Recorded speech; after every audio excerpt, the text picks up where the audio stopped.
Well, hello to all of you. It's Scott Picken, and wonderful to have you online, and always excited with this webinar. I love looking into the future and where the world is going, and it's awesome to have you, Lee. Thank you very much for setting this all up. As always, as head of our community, it's wonderful to have you online tonight. Thank you very much. Oh, it's an absolute pleasure. Hi, everybody, and welcome to the webinar. It's exciting to learn about the future, especially with only 6 weeks or so to go until we end this decade and start barreling into the new one. So it's always good to have a little looking glass into what we can expect. Awesome. Well, you mentioned it already, and we're literally are 6 weeks away from the next decade. I want to invite everyone on a journey, and quite frankly, this is like we're about to go on a roller coaster ride, and it's going to be a fast ride. It's going to be lots of information, and I invite you on this journey. Now, we're going to talk fast. We're going to share a lot of information. We will be recording the webinar, and I'm also happy to make the slides available if people want. The reason being is a lot of information to share. And why is there so much information to share? Well, sometimes people get confused, and they say to me, Scott, are you a property guy or are you a technology person? WealthE Migrate, are you a property company or are you a technology company? The bottom line is it's an integration of both. We have sat at the intersection of property and technology our entire lives. That is a picture of me when I was 13. It was my very first property project. And also, when I was 6, I actually did my first computer programming course. So it was on a Commodore 64 with Logo. And I've spent my entire career trying to figure out how we can change the property industry using technology. I ended up doing my honors degree at UCT in Cape Town, South Africa on the exact same topic. And in '98, I did my dissertation on how technology was going to change the construction and property industry, which I cum laude. I then went to London. I worked for an Irish property developer. I did my master's in construction IT, construction technology in 2001. I did my dissertation on the same topic, which I also cum laude. And so if you want to ask me questions about anything other than property and technology, you're at the wrong place. Complete one-trick pony. I've spent my entire career, my last literally 35, 36 years at the intersection of property and technology. So when people ask me about some of the trends and some of the exciting technologies that are coming out, obviously my aim is to always stay at the forefront of where technology is going and how it's going to change the property industry. For us, Monopoly has always been a game that we all love. As children, we all love Monopoly. We all want to play global Monopoly. And the drive was, how could we use technology to turn the game of Monopoly into a real life game? And then obviously, one of our purposes and our passions is the wealth gap. It's one of the greatest challenges on the planet is income inequality, and property is 49% of the world's wealth. And we're going to look at some of those stats in the very near future. And we believe that by using technology, we can solve one of the greatest challenges on the planet. And so, like I said to you, this is going to be a roller coaster ride. I hope you're ready to strap yourself in as we share all this information with you. Now, this is the video that I want to play for you. And sorry, just before I do, I think the video generally works better. Actually, I think for this video, Lee, I'm going to just play it. I'm just going to play it live, and everyone should be able to see it. Tell me if it's working. We've got it.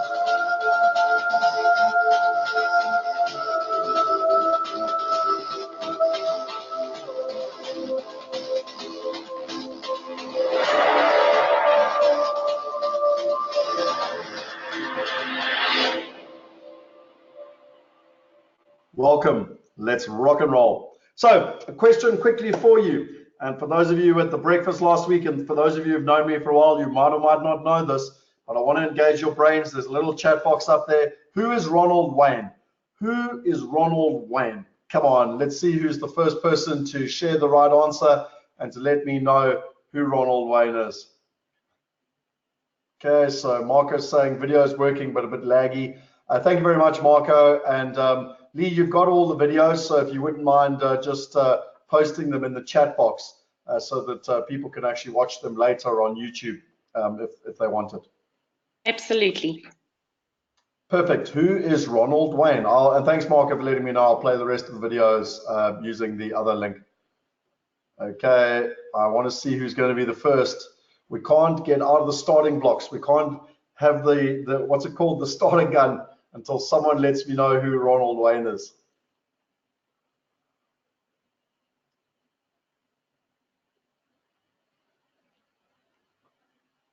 Okay, we've got some people saying he's the founder. Let me give you a little hint. You can see the logo of the company that he was part of in the top right corner here. My mouse is pointing to it. This is my favorite part of the presentation. I love this part. What, when I engage people's brains? Yes, and when they actually find out who Ronald Wayne is. I love it. Well done to Olive Garcia, who got it right. He was the co-founder of Apple, one of the top 3 shareholders. And in 1976, he sold his 10% stake in Apple for $2,300 that today is worth $70 billion. And so my question always, and I love to use this analogy or metaphor, is sometimes you get a good information that you might just want to act upon. Maybe today is one of those days. And I challenge you to find some information in this webinar which is going to blow your mind and that you can use, which is tremendously valuable for you over the rest of your life. So let's look at this quickly. You know, when we look at Delta, the oldest airline in the world, it was started in 1924. It's the oldest operational airline. It's in 334 cities and 64 countries. It's got 80,000 employees and it's worth nearly $38 billion. If we compare it to Uber, which was started in 2009, it's in 63 countries and 785 cities, so more than double. It's got 263 employees and is worth more than double Delta. If you look at Marriott, it was started in 1927. It's got 200,000 employees. It's got 4,087 properties. It's in 80 countries. It's got 697,000 bedrooms. It's worth nearly $18 billion. And it was also the first company, as a matter of interest, to go online and to offer where you could do your bookings online. And if you compare it to Airbnb, it started in 2008. It's got 3,100 employees. It's in 81,000 cities, which I just found absolutely astounding, and 191 countries. And it has 5 million listings. So it's more than 8 or 9 times the Marriott, and it's worth double the value of the Marriott. And so we're in interesting times. And you know, when you look at the value which is being created by technology, you can see this here.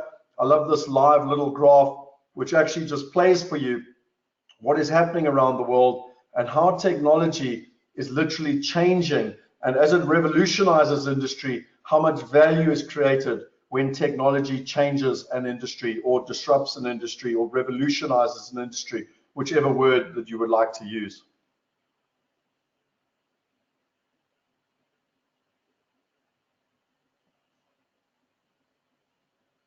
It's astounding when you see what has happened and both the ups and the downs and the different companies that have over the last 5 years that have been created in the sector.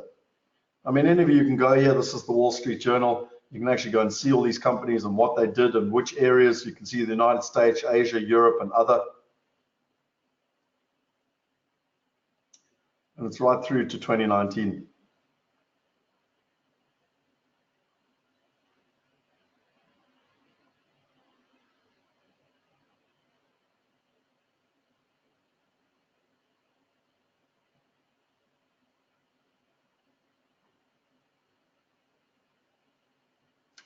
So we're sitting at 150 companies that in the last 5 years have had a dramatic impact.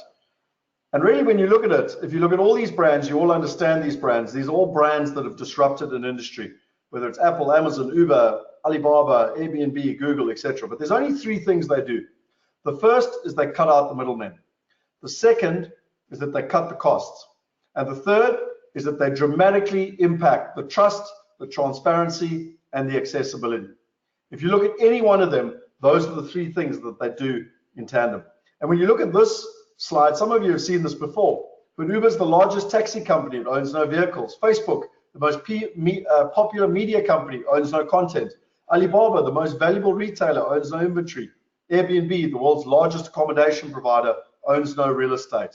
Something is interesting and something is changing around the world. Now, the question I've got for everybody, what is the one thing that is common across all four of these companies? What do you think it is?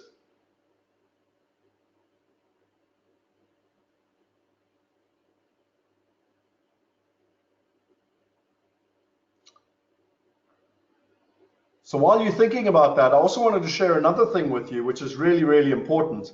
And that is that whenever you're looking for an industry which is going to be disrupted by technology, there's only two things you need to look for. The first is that literally it's a terrible user experience. And the second is that it's expensive. When you look at taxis, it was a terrible user experience and it was expensive. And that's why Uber was able to completely disrupt them. So I can see here that people are saying they use the internet app, connect suppliers with customers, technology. They're all right, but the number one thing is that they are data companies. Now, when you look at what I just said, in terms of an industry which has a terrible experience and is expensive, my question for you is, what about the property industry? What is the experience like for an investor, a seller, or a buyer in the property industry? No matter where you are in the world, is it easy or is it difficult? And secondly, is it expensive? And based on that criteria, this industry is ripe for disruption. You know, we did a Seeders campaign, which is an equity crowdfunding campaign, about a year ago. We actually launched literally at the end of November a year ago. We ended up raising capital from 863 investors in 43 countries. We raised $2.5 million. And why this is so important is that people around the world understand that technology is going to disrupt the property industry. And it's not only going to happen at a local level, there is a global opportunity. And I find that it's absolutely amazing. And for those of you that want to stay as part of this webinar, I'm going to share with you at the end, you can see here the value chain where most people only get to invest in a company once they go to IPO level, Facebook or Amazon. You know, very few people get to invest in an Uber or an Airbnb. I wish most of us, I certainly would have loved to have invested in an Uber or an Airbnb. You don't want to be in a ranked startup with no track record, but you do want to go up the value chain and basically invest where the venture capitalists invest, in this growth stage of business. And if you stay with me later, I'm going to share with you a unique opportunity which has become available to us to allow people to participate at the exact same levels as what happened with the Seeders campaign 12 months ago. And I'm going to explain to you why that's happening and how that's happening later. So let's get into the world and what is changing around us. Now, this is a book that I highly, highly recommend, and that is New Power, because I don't have time tonight to go into all the detail, but Richard Branson said that this was his best book of 2008. And it talks, you can see here, about the old power values and the new power values, the old power model and the new power model. And really what I tried to do is take the entire book and summarize it on one page. So if you look here, you've got the old power model, old power values, new power values, and then you've got new power model and new power values. On the left, you've got return increasing. At the top, you've got global and purposeful. On the right, you've got exponential. And at the bottom, you've got short-term risk increasing from left to right. And when you look, you know, a company like Encyclopedia Britannica was in the bottom left corner. Wikipedia, which is one of the top 8 most visited websites in the world, and clearly much more up to date than Wikipedia, than Encyclopedia Britannica, is in the top right. You've got Marriott hotels in the bottom left. We've discussed them. We've got Airbnb in the top right. You've got Barnes & Noble in the bottom left, and you've got Amazon. You know, this year it has been the most valuable company on the planet, on the top right. And then on the bottom left, you've got traditional property companies around the world, and in the top right, you've got platform companies like WealthE Migrate. And what's important is that I also believe long-term, the risk changes from right to left, and the reason being is that the risk, if you focus on a new power model with new power values, this is where the world is going.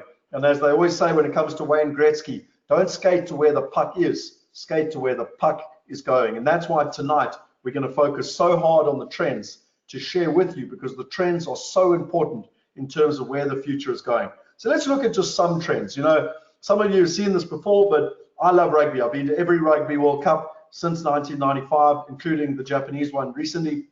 And back in 2003, I lost £11,000 buying tickets on eBay. And I started to learn very quickly about what social proofing is. So if you go online and learn and invest in anything, whether you buy them, whether you book a holiday, whether you book a flight, or whether you go to a restaurant, every single one of them has a thing called social proofing. And you can see that when you buy this ticket, 7104 Leslie has done 974 transactions with 100% positive feedback. I have a far better chance of getting my tickets from 7104 Leslie than I do from my brother, because 7104 Leslie is not going to hurt their digital reputation in a short-term scam. You know, when you look at eBay or Alibaba or any one of Amazon or any of them, they've all got all the badges, they've got the top-rated sellers, they've got the different badging systems that you can go in, you've got all the different feedback, and it's all open and transparent. So, and this is what social proofing is all about. Now, this exists in B2C, business to consumer, when we're buying, you know, a watch or a holiday or a restaurant. But I believe that it's going to start now going into investing, and it'll help us make decisions in investing which will be far more accurate. You know, there's things called reputation management systems. When you go to Alibaba, that tells you the amount of transactions they do, the supplier assessments, how much value's gone through, how many years they've been on the platform. You know, eBay has the top-rated seller, etc., etc. And my question is, why will there not be a future where there's different partners, silver, gold, and platinum, years in business, number of projects, the niche focus, the amount of money that they're investing in the project, the risks that they're assuming in the project, the responsiveness to communication, the timing of dividends, the accuracy of returns. Imagine this, where they predict an 8% return, but they end up paying consistently a 9% return. And so they would be sitting on whatever, 110, 115% accuracy, compared to someone that predicts an 8% return, but consistently gives you a 6% return, and they only have an accuracy at 75%. Who would you like to invest in? I guarantee you, you would invest with the person that has a long track record of outperforming their predictions, because you would know what you're getting. And then there's a whole ranking system. What about a badging or recognition system? You know, things like real estate investing, social network, transactions, due diligence, education, investment circles, lifestyle, family, socially aware, and celebrity lookalike. We have built this all out already in terms of, and it literally requires the technology team.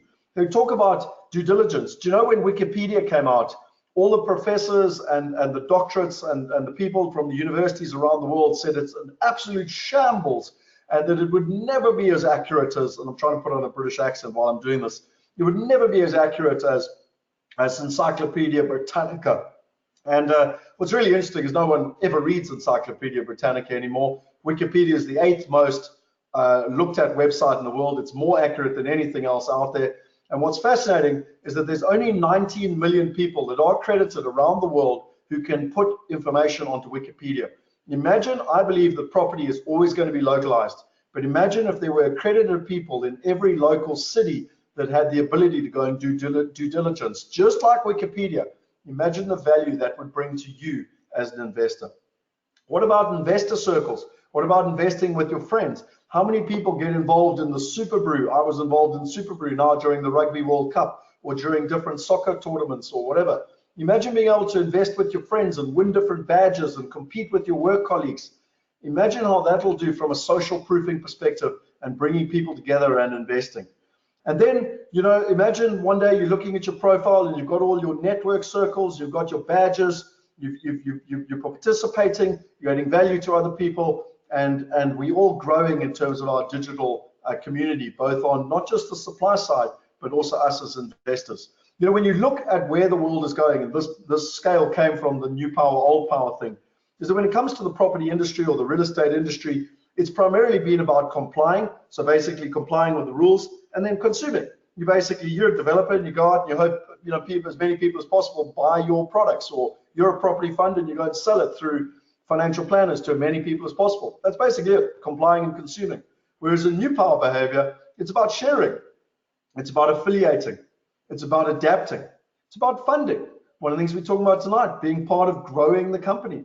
It's about producing, if you're a property partner or a property developer, and ultimately it's about shaping. When you look at Wikipedia, the 19 million people are the shapers. Now, everything I'm sharing with you tonight, as I said to you, I'll share the slides. There's actually white papers on this, and there's, you know, a whole lot of LinkedIn articles you can go and read as well. So, two people I want to share with you, if you have or haven't heard about them. The first is Peter Diamandis. Peter Diamandis started Singularity University. It's one of the top universities in the world when it comes to exponential technologies. It's actually run off the NASA campus in Silicon Valley, San Francisco. And he says that the world's biggest problems are the world's biggest opportunities. And that's why we decided to go after the greatest challenge on the planet. And he talks a lot about exponential technology, and how with exponential technology, we can solve grand challenges. And the question I always ask is, how can you impact 1 billion people in the next decade? Now, what's really interesting, before I even heard of Peter Diamandis, myself and our team had already done the maths, and there are about 1 billion people on this planet currently that have access to property. And we decided as far back as 2013 that we wanted to double that. In fact, I challenge you to go and Google. It's embarrassing, but there are videos by me on Project Double the Wealth, because we wanted to impact 1 billion people. And we truly believe if you impact 1 billion people, it's only a matter of time till you have $1 billion company. This is a fascinating thing when they talk. I had the privilege of going to Singularity University. I did the executive program there, and they talk a lot about exponentials. And what's interesting, it's all about Moore's law. You know, it's about asking better questions. It's about the convergence of technologies and them all coming together. It's how do we live as leaders to imagine and create an abundant future. There's so much value here in terms of the 6 Ds and how the world is changing. And I want to share those with you, because what Peter Diamandis talks about is that whenever an industry is disrupted, it goes through 6 Ds. At first, it's digitized, then it goes through a deceptive phase, then it's disruptive, then there's dematerialize, demonetize, and democratize. So let's take the taxi industry. You know, it was digitized with the likes of Uber. It went through a deceptive phase where the taxis didn't think that it was a big threat. And then they started striking at the likes of London, you know, where the black cabs blocked the whole of London, or in South Africa, they tried to burn the Uber drivers, etc. And all that did was get them all over the press. And then literally everyone started to find out about Uber. And now, you know, literally with Uber being all over the world, many, many people have access to it. You can also take your smartphone. You know, if any of us go on our smartphone, we've literally got a video camera, a compass, a GPS, a voice recorder, maps.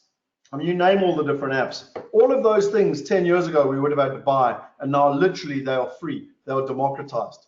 And my question to you is, do you think that in our lifetime we can democratize the access to wealth? So the second person I want to introduce you to is Ray Kurzweil. And there's a couple of sayings here about Ray Kurzweil that you can read while I talk. And one of the most amazing things I learned from Ray Kurzweil is that he has an 86% accuracy in predicting the next technologies that are coming over the last 30 years. Now that's phenomenal, okay? Because he doesn't just predict the next technologies that are coming, he predicts it to the year, okay? 86% accuracy, predicting technology to the year. He's the head of AI at Google. He's the author of Singularity, and I would highly, highly recommend that you go and look this man up. And what's interesting is that, again, I got the privilege of meeting him face to face when I was at Singularity University. And what's fascinating for me is my takeaway was, how does he do it? And it's about long-term trends that are intersecting and finding that intersecting point. And that's how he makes his predictions. So the one that I always use, that I took away as the metaphor, was Siri. You know, the people that invented Siri literally went, you've got artificial intelligence, you've got mobile phones or smartphones, and you've got voice recognition. And the creators of Siri literally created a product, and with 18 months, they sold it to Apple for a couple of $100 million. That is a classic example of spotting long-term trends, seeing the intersection, creating a solution, and creating a lot of wealth. Here's another example. Amazon literally was launched in 1995. In 1995, we had the Netscape moment, where there were literally 16 or 17 million users of the internet in 1995, pretty much only techie people that could write code. And then Netscape came out and it created a user interface, and we all had access to the internet. And literally the internet took off from 1995 at the exact same time that Amazon started. And it ultimately, 25 years later, has helped Jeff Bezos be the richest man in the world. But on top of that, if you or I in 1995 not in 1995, sorry, in 1997, pre-IPO, had invested $10,000, today it would be worth more than $12 million. That's million with an M. Now that is a classic example of spotting a long-term trend that is intersecting and then riding the wave. And so I want to share with you, because I believe that I've learned so much about, like I said to you, both the property and the technology side. And I want to share with you 8 big trends that are going on around the world in the technology space. And I want to share with you 8 big trends that are going around in the society, in the social space.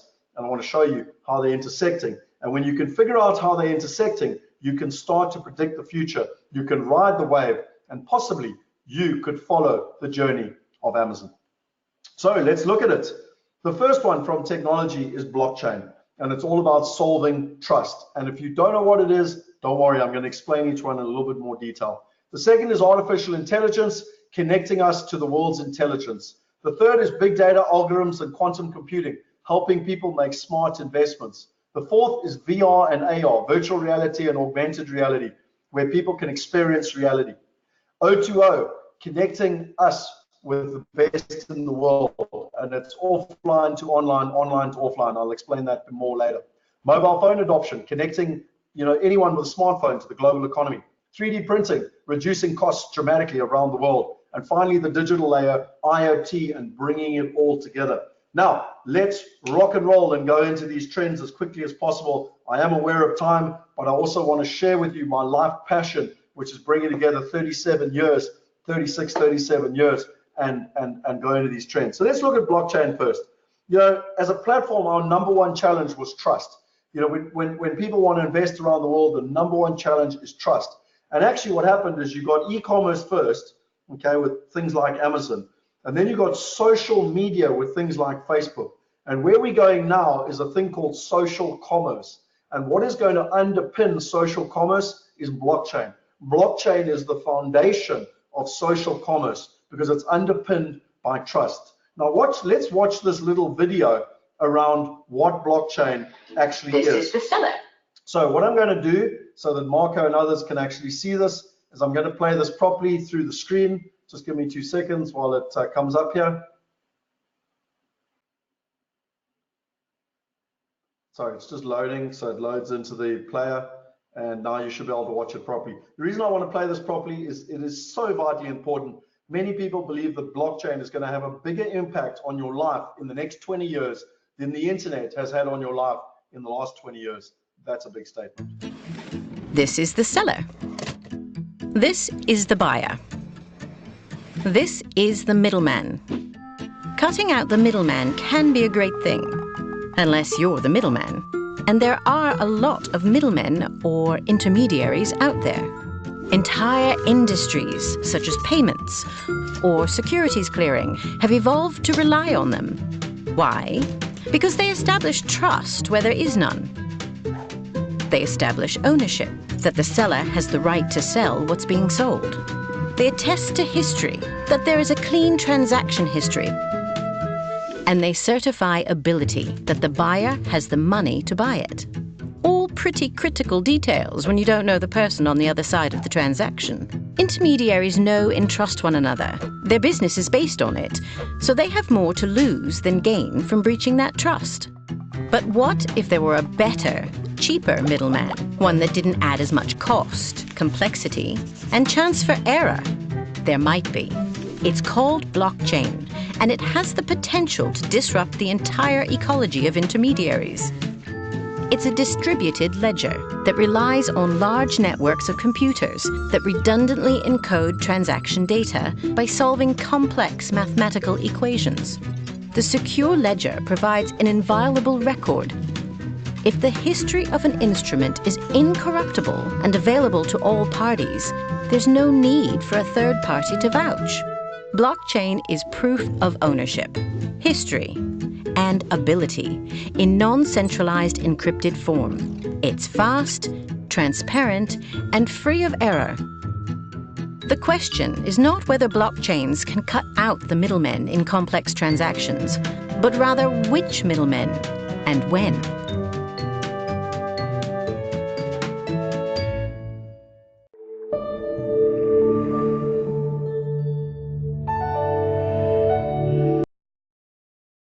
The question I have for all of you is, if you're a middleman, I think it's only a matter of time. And if you're not a middleman, but you're investing or something like the property industry, there are 16 different middlemen between you, the investor, and your investment. And I believe it's only a matter of time. In fact, I saw a thing just today that IBM came out and said that the banks are going to really work on a blockchain. They've already been working hell of a hard for the last 5 years, but even more so over the next 5 years to counter this. Because what's fascinating is that according to Inc., the 9 industries that will be most disrupted by blockchain, the first one is banking, and the second one is real estate. It's so obvious. They're both old, archaic, inefficient industries. No one likes their bank, and not many people enjoy it. The process or the experience of investing. Both are expensive and inefficient, and it's only a matter of time. Let's look at AI. Ray Kurzweil says that artificial intelligence will reach the human levels by 2029. Follow that out further to 2045, and we'll multiply the intelligence of the human biological machine of our civilization by 1 billion-fold. Now, what does this mean? By 2029, artificial intelligence will be faster than a human brain. And actually, by 2045, it's going to be faster than all the human brains put on the planet, and by 1 billion-fold.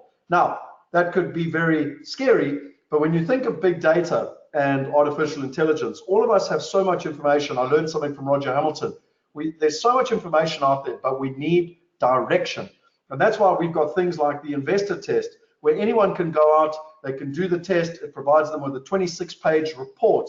And if you take that and you marry it together with GIDS, our global investment due diligence system, I see a future where you've actually got smart investing. I see a future where every single person is different. Every single person is on their personalized path to wealth. And every single person, the artificial intelligence, robo-advising, big data algorithms can help people make intelligent decisions. Imagine if you were sitting there, you were in China or South Africa, and you went, right, I want to invest in this building. You'd already put in all your goals and what you want to do. And it said, right, if you do that, you will retire when you are 65. And you go, okay, cool. And if I invest in this building, you'll retire when you are 62.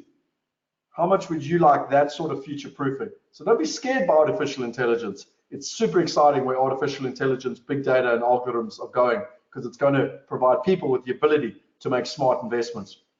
VR and AR, people still love to get on an airplane, fly overseas with us, and come on a buyer's trip. But imagine if you could literally put on a headset and walk around the building, meet the tenants, and see what the property is like. Or augmented reality, where you literally wear Google glasses or even contact lenses, and you can literally walk around, you can see real life, and you can see augmented reality all in one place. And this is Google Glass and the future. I've worn one of these, and it's absolutely amazing. Think about being able to plug into LinkedIn, and every time you see a new person, you'll be like, oh, Joe or Pete or Mary, because you'll never forget anyone's name ever again. Imagine having access to the global information when you think about it. O2O, this one is really important. So it's online to offline, and this is one of the biggest trends around the world. When you look at all the venture capitalists around the world, the biggest venture capital fund is the Vision Fund, and it's literally 10 times bigger than all the other major venture capital firms. And they focus specifically on O2O. They've invested in Uber, they've invested in Alibaba, they've invested in WeWork, Flipkart, GM Cruises, etc., etc. They are all O2O. And Roger Hamilton talks a lot about how Web 1.0 went from 1995 to 2005. And it was all around e-commerce. Then we had Web 2.0, which was all around, the whole social media component and the Facebook, and that went from 2005 to 2015. And now we're going into social commerce, which is 2015 to 2025. But what's really interesting, if you look at all three of those trends, It took it 4 or 5 years to take off, and then it really started to accelerate. And we are in the acceleration phase. And if you think I'm wrong, you know, the Vision Fund is looking to reshape the real estate industry. They said $228 trillion, and because they believe it's one of the most ripe industries for disruption. And where there's disruption, there's opportunity. What about mobile phones? So, you know, if you look at the stats, and this is a little bit behind, but you can see here that pretty much half the world's planet has access to mobile phones. It's about 4 billion people now. And if you take between 2022 and 2025, there's going to be 8 billion people on the planet. They're expecting 100% penetration with smartphones. That is 4.2 billion people, or roughly 4 billion people, that are going to be joining the global economy in the next 5 to 7 years. Now, if that doesn't make you exciting, I get super, super excited by this, because they're going to get access to health, they're going to get access to education, and they're going to want access to wealth. What about digital printing? Let's look here quickly. I've got a nice little video for you on digital printing. So let me play this. I hope I'm not going too fast for you, but I am on a roll.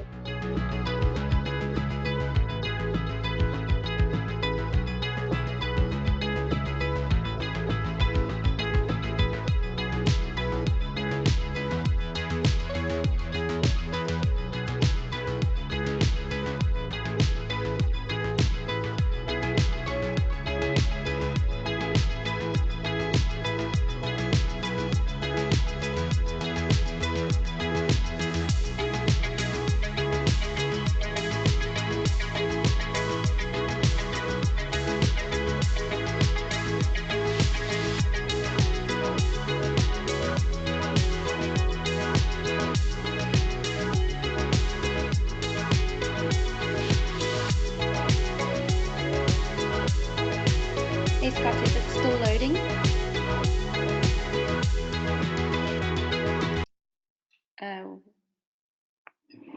We can't hear you. Sorry, is it not playing on your side? It's playing perfectly on my side. No, we were watching you. We weren't watching the video. Oh, okay. It's come up now if you just want to push play.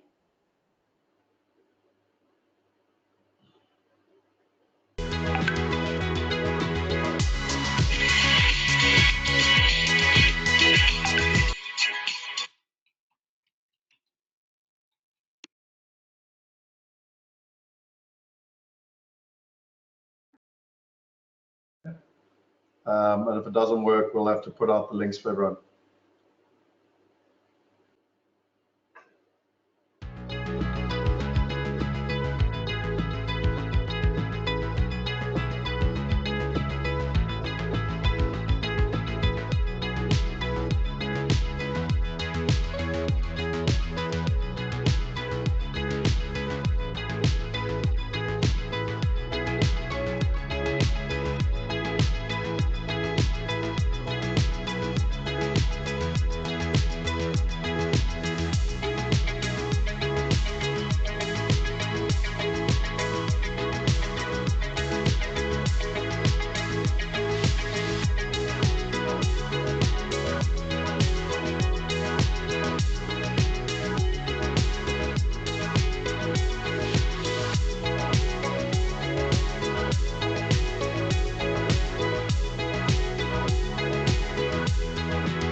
So thanks, Lee, for letting me know, and lots of people said it's also working. So anyway, always a bit of a challenge to play video when you are doing presentations. I hope you enjoyed that.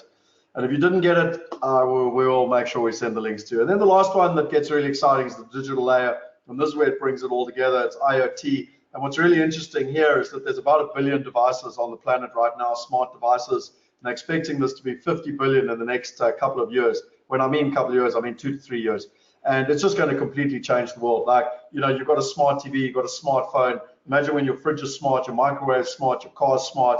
And, you know, one of the people here said that some of the other disruptive technologies are solar, electric vehicles, autonomous driving. I completely agree. We could go on and on and on in terms of the trends. But what's really interesting is the digital layer is where they're all intersecting and the dramatic impact. It's not like there's one thing that is having a dramatic impact. There are multiple things in parallel that are going to have a dramatic impact, and they are actually accelerating upon acceleration. So the speed is getting faster and faster and faster. It reminds me of a metaphor which I was given where many years ago, centuries ago in China, there's 64 pieces on a chessboard, and literally the guy basically, the king, asked for a wise man, and the wise man answered the king's question. And so he said, well, you can have any rice you want in China. He said, fine, I'd like to put 1 grain of rice on the first square, and I want to put 2 on the second square, and I want to put 4 on the third square, and I'll just keep doubling. And the king said, no problem, you can definitely do that. And by the end of the 64th square, the peasant, the wise man, had all the rice in China, and basically the king had him killed. So maybe it's not so wise sometimes to be the smart ass, but that's all about exponentials. And what most people believe is that the first half of the chessboard we've had, all the change and the disruption and the challenges you faced as an individual and the world has faced have already happened. And now we're going into the second half of the chessboard where it just truly starts to accelerate. Let's look at the 8 social trends. So we've got social commerce and collaborative investing, increasing returns and reducing risk. You've got the rise of the middle class in emerging markets and the 3 billion unbanked people who are going to be joining the global economy through mobile adoption and internet connectivity. You've got globalization and local volatility, creating conditions where investors desire diversification across countries, assets, and currencies. You've got blockchain and cryptocurrencies, which are going to increase trust and massively reduce friction costs.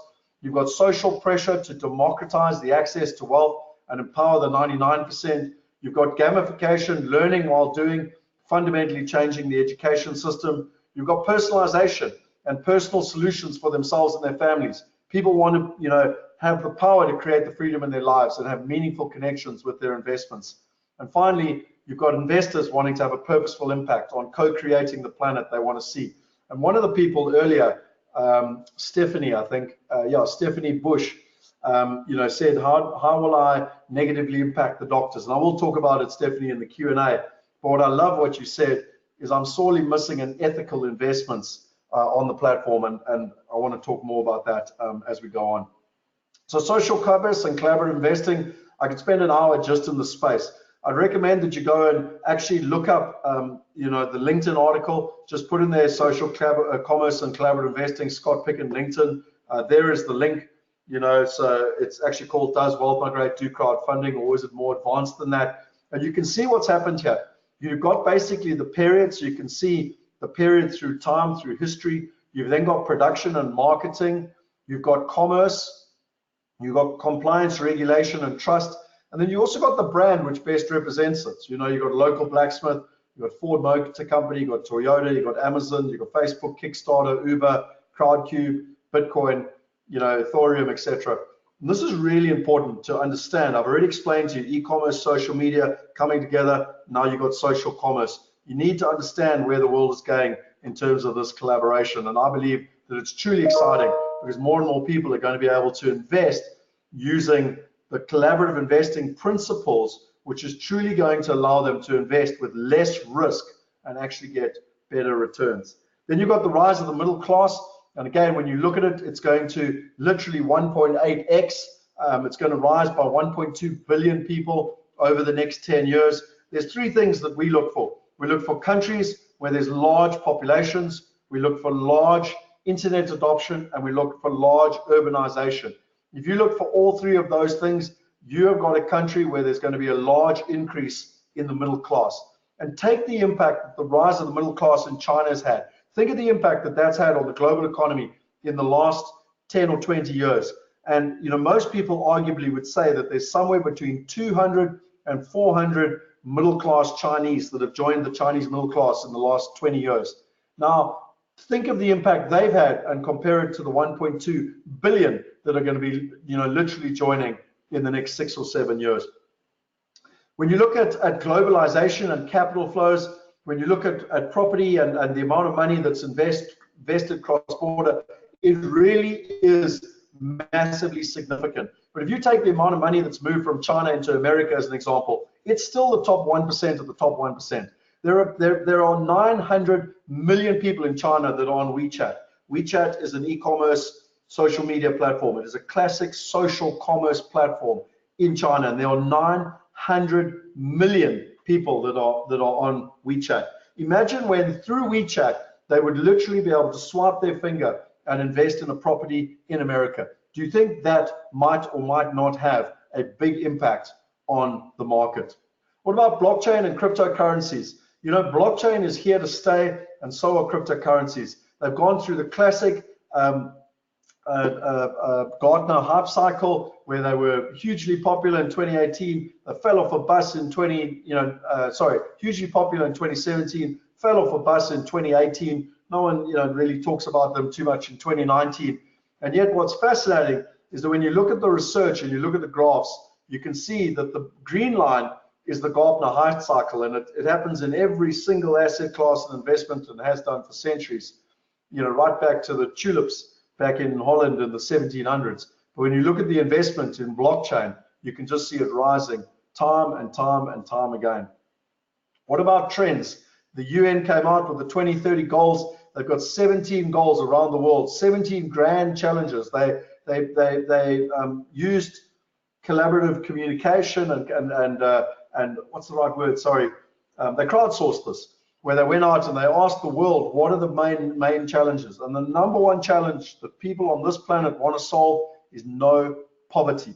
And we decided, let's not go for number 17, let's not go for number 16, let's go for number 1 and solve the greatest challenge on this planet. Number 6 is gamification and learning while doing. The benefits of gamification are immense. You've got instant feedback, you've got a better learning environment, you've got prompting behavioral change, it can be applied to most learning needs, and ultimately it impacts the bottom line. It gets the users to enjoy it, and they get better results, and the statistics are phenomenal. I heard something, Hilda played a wonderful video for all our people that came to the Wealth Weekend, and there was an interview between Tony Robbins and Peter Diamandis, and Peter Diamandis was saying, if you brought an alien from Mars, and they came here 150 years ago, or even 100 years ago, and they would have seen ox wagons and people riding horses, and now they'll turn up and we're in cars and autonomous driving and airplanes, and they would be like, wow, the world has completely changed. But if they turned up 100 years ago and went into a classroom, and they turned up now and went into a classroom, not a lot has changed, not even the desks. Interesting thought process. Watch how gamification is going to change learning, and also not just learning for children, but learning for us as adults, because there's the way the world's going and how fast things are changing. We are going to have to be constantly and never ending be learning. Personalization. At the end of the day, how many of you like to be put in a box? How many of you like to be told, this is the way it is, you're in this sector, you're not wealthy enough at the bank, you must go stand in that queue, this is the box you fill in, this is the way it's done, these are the rules. How many of you like that? Versus personalization. 48% of people, consumers, spend more when they have a personalized experience. 90% of marketers believe personalization is the future. 74% of consumers get frustrated when content has nothing to do with them. How much do you appreciate when you catch an Uber? And it amazes me when I go back to another country and another city that I might have been in a year ago, and it brings up the hotel or my office or something that I went to the last time I was there. How much do you appreciate when you watch a movie and then it comes up and it says, hey, this will be another good movie for you to watch if you like the last movie? How much do you appreciate when you read a good book and it says, right, if you enjoyed this book, you might enjoy that book? What about if our investing was the same? And then lastly, the power of impact investing. A lot of people think this is woo-woo. When we came out with the wealth movement and Project Double the Wealth that I told you about, people are like, oh man, that's just, rah-rah stuff, and people go and hug trees and all that. It's not. It's part of, just as Stephanie said, it's part of the future. $50 billion industry in 2009, $500 billion in 2014, and it's expected to hit $1 trillion in 2020. As Richard Branson, and you can see him up here behind me, my first picture I took with him, I was quite a lot younger, probably 10 years younger then. He says, you know, being good for the world's population and for the environment is not just for good, you know, not just good for business, it is good business. So it's not just, you know, good for the environment, and it's not just good, you know, it's not just good business, it is good business. It is the way the world is going. And so when you bring it all together, there's another article on LinkedIn that I highly recommend you go and read in terms of how this technology and how this social disruption is coming together. And what we get excited about is these 16 different trends, 8 on each side, are intersecting, and they are converging in the next 5 years. By 2025, all of these would have converged. Now, I will be frank. Back in 2014, if you had asked me, I would have thought that it was going to happen a bit quicker. And some of these technologies have taken longer than I expected to really get mass adoption. But what's interesting is around the world, with the accelerating returns, we're starting to see these technologies accelerating and this convergence happening. And whether you take it from me or anyone else that you listen to, Hilda Lunderstedt on the weekend, these technologies are intersecting. But the one thing I can guarantee is that I might be wrong in predicting 2020. I might be wrong in predicting 2025, but I guarantee you with 100% accuracy that they will be intersecting in the next decade, within the next 10 years. And so you get to choose whether you want to be part of it. When you look at user engagement, it's really interesting. We've gone from publishing and consuming stuff online to then social media, to e-commerce, and ultimately to investing online and social commerce. And what that's all about is, you can see it's about increasing the share of the wallet, it's about stickier money, and it's about annuity income. Please remember the slide when we talk about exit strategies later, because big banks and big property funds and big real estate investment trusts and big social media platforms, they are looking for platforms that have direct access to customers, that have sticky customers, and they want to increase their share of their wallet, and they want annuity income. It's why we built our global ecosystem, and I'm not going to share the video with you tonight. Lee, if you could please put in the ecosystem video into the chat box. For those of you who are watching the recording, click on the links below. We will put them in. But in simple terms, the way you're going to solve a grand challenge on this planet is not by solving it with one solution for everybody.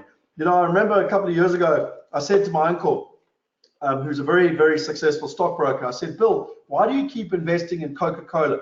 You know, at the end of the day, people have stopped drinking Coca-Cola. No parents want their kids to drink Coca-Cola. And he said to me, Scott, you see this Valpre water that you keep drinking? Who makes it? And I remember looking at it and reading it, it blew me down. It's made by a Coca-Cola company. And there's a classic example. So we've got the WealthE University, which is the entire online learning environment. Do you know that currently consumed $400 million per day with people on online education, with people learning themselves? And it's expected to go to $1 billion per day in the next 2 years. Then you've got Wealth Migrate, which is helping more sophisticated, middle-class, high net worth and professionals invest around the world in quality investment assets. You've got the wealth movement, which is where I don't believe how much technology changes, people are still going to want to come together and have a human experience. Take TED Talks. You've got everything TED Talks that is online, like WealthE University, but you still have the TED Talks live, and that's what the wealth movement is all about in terms of the bigger picture purpose and changing it. And with time, ultimately, we want to be launching Wealth Create, which is where we're helping everybody invest literally from $1 and on localized solutions where locals can invest in local opportunities. If you look at the ecosystem integration, you can see on the left, you've got Wealth Create, and this is the wealth increasing, your Wealth Migrate, and then you've got the inner circle, and at the bottom, you've got knowledge, experience, and support. And you can see that we've created a journey all the way through as we engage people from left to right the way through the solution. And ultimately, it's all driven through the platform and through the integration between the different parts. So where are we at now? Well, we help people invest in global real estate. We've got access to quality partners and quality opportunities. We're already helping people invest from $1,000, and yet when we drop it to $100, we dramatically increase the amount of investors, and we also drop the medium age, which is really interesting. There's no more hassles, management issues, complex global tax structures. It was amazing from the events. Very, very wealthy and successful business people were saying, you know, they used to invest in property and it was so much hassle. and now they invest through the platform, and it's just so much easier, and they can focus on the best returns. So when you look at the business model, it's fairly simple. We get access to the best partners around the world. At the moment in the US, the UK, and Australia, they list their properties on the platform. Global investors like you and I get access to them, and then ultimately we invest on the platform in terms of where we're going. One of the things people always ask us is, can you get enough supply? I've been doing this for 20 years, and with our business partners and with our team, and someone like Lyndon Booth, who's head of the marketplace, is doing such an amazing job. We've got far more good quality supply than we can handle. And actually our bottleneck is not supply, it's good quality demand. And what's interesting for us at the moment, we get about 25 deals a month, which are sent through to us, and we literally only qualify about 1 in 25 deals that actually come through to us at the moment in terms of that process. So, these are just some fancy buildings that we've helped people invest in medical, commercial, residential, and industrial around the world. So whether you want to invest in America, England, Australia, or South Africa, you no longer need to choose. There's 4 simple steps. People literally sign up on the platform, they select their investment, they transact online, and they manage their entire global portfolio. Now, I want to just say here, we're so excited. We literally are a couple of weeks away from having our global wallets, and they are going to be a game changer if people want to manage. Imagine, never having to set up a bank account again. You can literally put all your money into your global wallet. You can invest in your different deals around the world. You get all your dividends back in one place, and you can spend your money with complete freedom and flexibility where you are in control. I mean, I just get so excited when I hear this. In terms of our track record, we've now got members in 133 countries, investors in 62. That means that someone that's physically taken money out of their pocket and invested. And I think it's super exciting because we've only marketed in South Africa and China, which means 60 other countries have found us. We've done over $600 million in values. We've done 7,000 transactions. We've had $96 million go through the platform. We've paid out over $12 million in dividends. We've won numerous awards, including another award to be in the top 12 in Africa, according to the regulators. And we've currently got a higher than 70% reinvestment rate. In fact, it's sitting at 78%. I think this number will increase dramatically, even though it's already a high number once we've got the digital wallets. What does 133 countries look like? That's what it's like. If anyone knows anyone in Greenland, please let me know. And when people ask about competitors, there are plenty platforms out there. But at the moment, every single one of them is local. If you try and invest in any of these platforms in America, not one of you can invest unless you're an American citizen. And so we decided right from the beginning to be the global solution. We built our technology stack with that in mind. We built our compliance solution with that in mind. We built our global wallet solution with that in mind. It's all good and well to build a local solution and then try and go global, but it doesn't help when you start with it's much better if you start with the end in mind. If you build a foundation to build a house, it's very different to finally upgrade that building into a 40-story building. If you're going to build a 40-story building, start with that in mind and build the foundations, which is exactly what we've done. In terms of the business model, this is where I could spend hours talking about this, and it's a great slide which was created by Lyndon Booth. There's 6 different areas. You've got your supply, your third-party verification, your aggregation, your platform, your demand management, and your demand. There's 6 different areas within the property or real estate industry. And you can see here that we've broken it down. But what's important in terms of our business model is that we have an ability to make money through 7 different areas. We've got B2C, which is business to consumer. We've got B2B, which is business to business. And we've got B2P, which is business to platform. As an example, we can deal directly with a sponsor like Allbest, and they can put their deals onto the platform and they can access to global investors. We've also got a platform like CrowdStreet, who we've been dealing with, where they don't allow, they're one of the best, if not the best platform in America, but they don't allow anyone to invest that's not American. And so we can provide them with a global solution, and that's B2P. And then you've got B2C, which is direct to consumer. You've got affiliates and channel partners. You've got sponsor branded, and you've got platform branded. Now let me show you what this looks like so you can actually visualize it. We call it our Rockefeller strategy. And the reason that we call it Rockefeller is that Rockefeller ultimately amalgamated the oil industry through mergers, acquisitions, and strategic partners. He ultimately grew the oil industry to where Rockefeller had more than 90% of the market share. And we believe that there's going to be an ability to bring local partners together into a global trusted solution and to create that market share. We already have the white label solution. We're talking to a number of partners and very big brands around actually using it, because they can literally go and put their face onto it. They can use the entire platform, and all that you'll see down the bottom is powered by Wealth Migrate. And this is really super, super exciting, because it allows us to get massive traction around the world without even having to do the work ourselves on the supply or the demand side. We are merely providing the platform.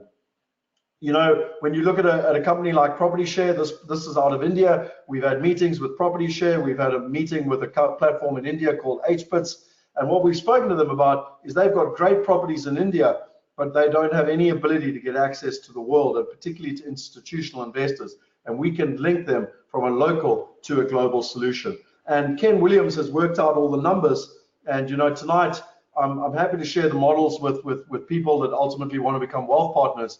But it's an amazing system that we copied from Amazon, where by bringing on strategic partners, we can add tremendous value to their business. And by giving them sweat equity in our business and them giving us their revenue and their metrics, we can dramatically increase the value of Wealth Migrate for the shareholders. And so it's completely a win-win. There's a company called Sherios in India that has 15 million business ladies, and they are currently looking for a solution for wealth, and we're currently in talks with them again around a solution for wealth for their ladies. Another great example for those of you at the breakfast recently or at the Wealth Weekend is Cashbox. Cashbox is actually not even property. It's a structured note product. It's a financial product. But what's interesting is that our technology stack has been built that we can bring any financial product where you're matching buyers and sellers or investors and products. And so we're going to literally launch the Cashbox solution literally using the entire Wealth Migrate platform. And what's fascinating is this is some of the biggest banks in the world. It's an amazing product with passive income. And what we're excited about is it's another product which can work within our wealth ecosystem. And then you've got Allvest. Many of the investors that are on here have invested in the medical deals. They know who Allvest is. But now you've got access to be able to invest not just in Allvest and not just be stuck in the Seychelles, but get access to global opportunities around the world with a global compliance structure out of Australia and Ireland, with a global wallet solution, and with the exact same returns. So rather than investing in one partner in one location, get access to global opportunities. As Warren Buffett says, diversification is absolutely key. As Ray Dalio says, you have to diversify across assets, within assets, across currencies, across countries, and across partners. And that's the opportunity that you've got. So for those of you who want to see how we onboard suppliers, we literally copied this from Cedars, and the way Cedars so successfully does a model. And this is the process we take suppliers through as we onboard them. And more as we go through, I always say to people, when we raise money on Cedars, even if we raise no money, it was an incredible experience of seeing our digital marketing and digital launches work. And this is the process we use. And as we go through it, we expect this to be more and more automated and creating more and more urgency so that the investors have less time to invest, which is fantastic because it means the investments will close quicker. And somewhere like CrowdStreet is closing $10 million in 24 hours. And this is where the world is going, and this is exactly what we're doing. If you look at what's happening out of China, the last part that I wanted to talk about was our country partners.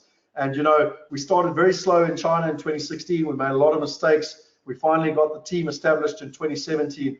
And they've just seen geometric growth, 2017, 2018, 2019. In 2019, they are going to do 10 times more capital out of China than they did in 2018. And it's so exciting when you look at our different projects and how much the Chinese team, the Wealth Migrate Chinese team, is contributing to all the different projects. And the lessons we've learned, the very hard lessons, we're looking to emulate in China. We're talking to partners in Indonesia. Paul Nieder has already started conversations with people in Brazil. So in major markets, Lyndon has started to have conversations with people in South Africa, in major markets that we're wanting to target, having localized partners. So where is the world going, and how do we do distribution? I always say to people, there's 5 things we do when it comes to distribution. The first is digital marketing. The second is affiliates and channel partners. The third is global marketplace rollout. The fourth is referrals, and the fifth is word of mouth. And that is our whole strategy of how we do it. But when you look at millennials and when you look at online investors, there are four things that they're looking for: education, community, investment, and purpose. And we bring it all together in terms of where we're going. People, a lot of our investors said, why the university? Why invest? Why waste money and time on creating online education? Well, the bottom line is you've got massive adoption and massive growth in online learning. I've already given you maths tonight. And yet when it comes to investing, there's been large growth, but not large adoption yet. It is not mainstream for people to invest online. And we believe that the currency of the future is trust. And the way to bridge the gap of trust is to marry together online education with online investing. I personally have been doing this since 2004. They've got a fancy term for it now called education-based marketing, which is where you ultimately help people learn how to invest so that they grow confidence, and then you provide them with solutions. And that's why education is not just a nice to have, it's the catalyst to our long-term success. So we started, if you're building the global real estate marketplace, we started with investing, and the beginning of this year, we rolled out the whole education platform. And I think what's exciting is we launched our Wealth in a Circle this year. We've got over 350 members around the world, and it's just epitomizes, it's a global community. It's not just learning, but it's learning while doing. It's also the ability to invest, and fourthly, it's about the purpose. And what really gets me exciting is now it's time to turn on the gas and to put our foot on the accelerator, which I'm going to share with you now a little bit later. So when you look at demand partners, one of the affiliates that we've got out of China is a company called Chang Tao. They've actually got 2 million customers around the world. And what's fascinating, not around the world, sorry, in China, they're 86% female, average age 31. They've already given us 150 investors that have invested over $2 million US. Just think about the ability to scale. But what's critically important here is to have digital product and the investment product to be able to assist them. Then you look at other types of affiliates. Money Revealed, they've got 2 million people on their database. Some of you saw the videos I did with them earlier this year that came out in May. It went out to 2 million people. And they are literally promoting our inner circle exclusively next week. How exciting is that? Exclusively around the world to 2 million people, they are promoting our inner circle. The My Wealth Method, which is thousands of people that we've been presenting to around the world, primarily in South Africa. And then Ann Wilson, that is, got about 60,000 people around the world when it comes to money. And it's amazing, her impact she's been having. And we're doing a lot of work, and we're trying to figure out how we can work closer with Ann Wilson. But I wanted to share with you something that is truly exciting. Grant Cardone is a property investor. He's been in the property space for a long time, but he's also been in digital marketing. And you can see here the results. We started to doubt ourselves on education-based marketing, and even our shareholders, as I said to you, some of them asked. And yet when you look here, he raised $270 million in 1 week, and he did it all through Instagram. We went back and we looked at his whole model between Facebook and Instagram, how he's doing it with his order page, his upsell, his downsell, and ultimately the order conversion. You can see the different products. I'm not going to bore you with it. There's little books that he sells, courses, live and online courses that he's got, and the different people that come to the different courses. You can see here that there's a 99 payment, and it's really simple and easy to get in. And his number one thing that they do is they sell education first, and then once you get into the pipeline, then they help people invest. And ultimately, once they go through this stage, then they actually have human interaction, which is fascinating, to help the right type of investors invest. And you can see all the different screenshots. So why does this get exciting? Well, in 2017, I met a guy called Neil Milan. He's one of the most successful digital marketers in South Africa and now globally. He's got a big presence in America as well. And he said to me, Scott, you're really getting this wrong. No one knows who Wealth Migrate is, and you will have to invest too much money in marketing to make Wealth Migrate a success. He said, what you've got to do is you've got to marry together education and the investment process. And if you do that and people buy the education on the front end, you can create a self-virtuous cycle where ultimately the marketing is paying for itself. It can even be profitable and it's going to drive your investors to the platform. So in 2017, we tried to implement something, but we had resistance from our then board.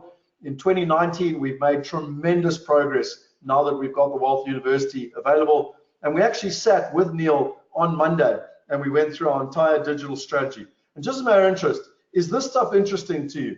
I'd just like to see if people are enjoying this and if you're enjoying the detail that I'm going into here. So we sat with Neil, and there's a great program called Geru, and we created our entire funnel system. So you can see all the way through to the different pages, down, upsells, downsells. You can see there's always a sales call. We went all the way through the process. When someone invests the first time, then they get their first dividend, then they want to make their second investment, etc. And what's fascinating is you can then go and simulate the type of return that you're going to get with regards to this type of investment. Okay. You can then go to scenario 2, and this is where basically you've only got the digital marketing on the front end, and you don't actually have the people reinvesting. Now, I told you already our reinvestment rate is 78%, but we wanted to work out what it would mean if they literally just bought an education course and only invested $1,000. And finally, we've got the last scenario, and this is really interesting. Every marketer out there, every digital marketer tells you it should go to a landing page, and what Neil said is that's absolute rubbish. It should go directly to a video sales page, and he proved it to us, because what happens is that you do all the different scenarios, and now you can go to the reports. You can see I'm actually doing this all live. So you no longer have opinions when it comes to digital marketing. You can work out what your exact returns are and what your monthly spend is and the breakdown and also the funnel duration. Do you see how important this is? Because you literally can reinvest your money. You can see your ROAS, which is your return on ad spend, your CPC, your CPA, your CPL, everything. It's all here. And what's fascinating to me is that if I go into the reports, I can also go and look here, and sorry, it's just programming it quickly. You can go, what would happen if we as shareholders were to reinvest our money? So let it just work it out here quickly.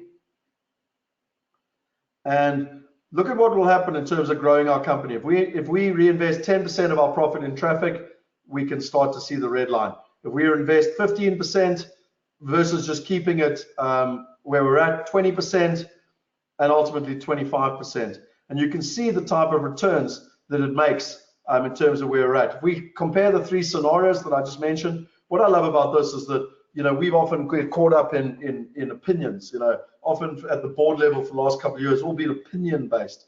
And what's so amazing now is that, look, why are the other ones not coming up?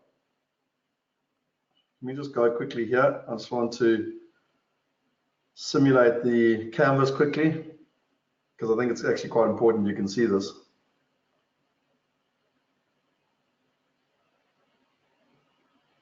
Oh, now it's kicked me out. Why has it done that?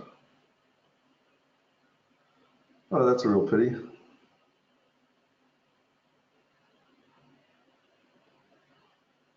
Let me just see quickly if I can find it for you, and if I can't, I'll move on.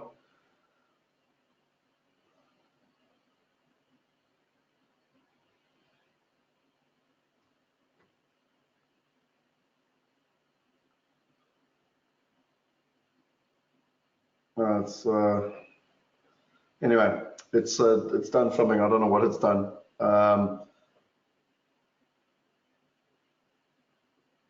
There it is. Let me just get my Wealth Migrate funnel back. So I don't know how I jumped off my Wealth Migrate funnel. I really just want to show you this. This is worth taking 2 minutes to find. Because if this doesn't excite you, I actually don't really know what will excite you.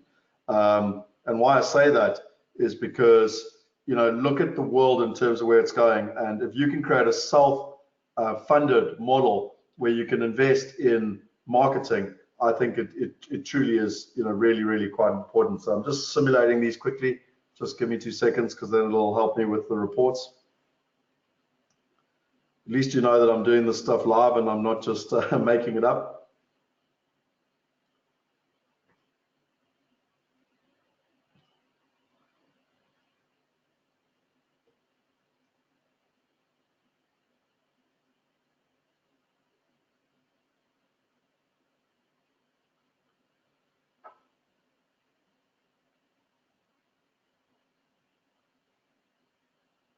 Okay, so it should be done now.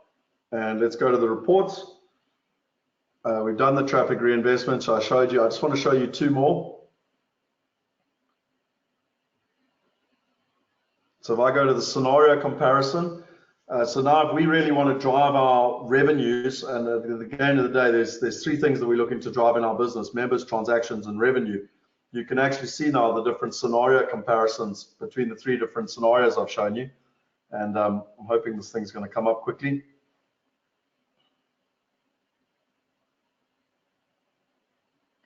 You can see now that we would be making a profit with the primary scenario of more than $3 million, $1.4 million, and in this one you would actually be breaking even because you're spending all your money on marketing. What about a dream profit goal? You know, one of the things we want for our shareholders, one of our targets as a company is to be break even next year.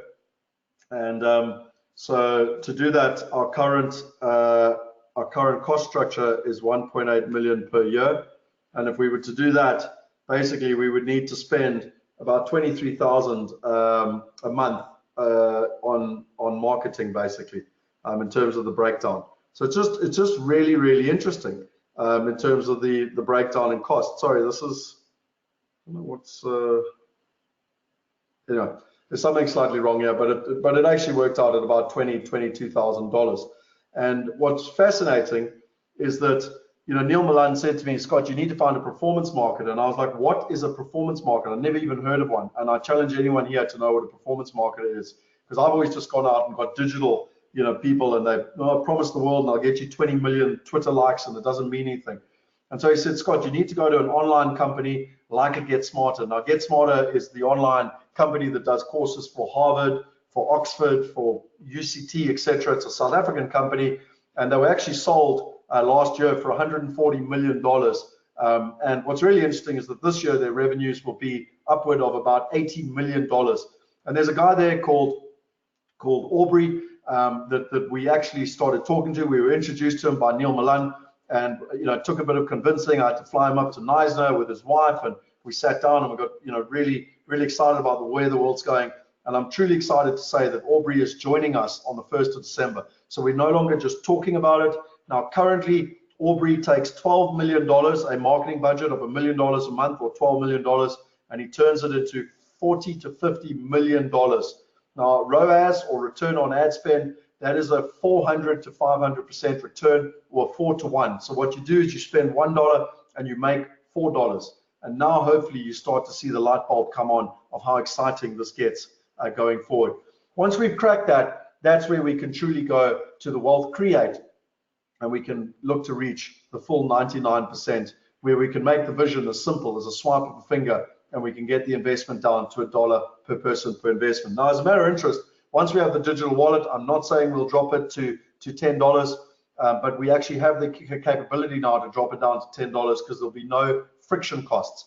What's also interesting with the Inner Circle, and we're about to launch a product for Black Friday that I highly recommend you look out for, which is where you're going to get access to the Inner Circle, and with that you actually get a voucher with the ability to invest in your first property, and it just gets super exciting. We're calling it a Get Starter Pack, where people can get access, and you know, from a compliance perspective, it allows us to market globally and digitally with the Get Starter Pack. So how does it all come together? Well, ultimately it's about the wealth movement and having a purposeful impact to actually change the world. And you know, the top 1% just continues to get wealthier and wealthier, and the only way to solve that is by allowing the 99% to be able to invest like the top 1%. We need to remove geographic distribution, and no matter where you live in the world, give you the same access to opportunities. Whether you're a male or a female, we've got an entire brand called Women and Wealth, so that we can bring the massive diversity between men and women when it comes to wealth. And just by the way, Hilda was talking about this on the weekend, and she was saying that one of the biggest wealth transfers is happening around the world from the baby boomers to the millennials. And they're going to be taking over all the trust funds and massive, massive wealth.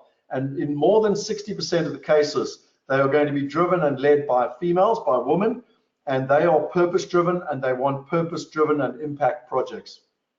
And then, you know, when we look at the millennials, like I just said, they've generally been born in the wrong time. We need to remove the barriers to entry. We need to remove, you know, the affordability issue, the lack of funding, the student debt, and all the other problems, and actually help them succeed.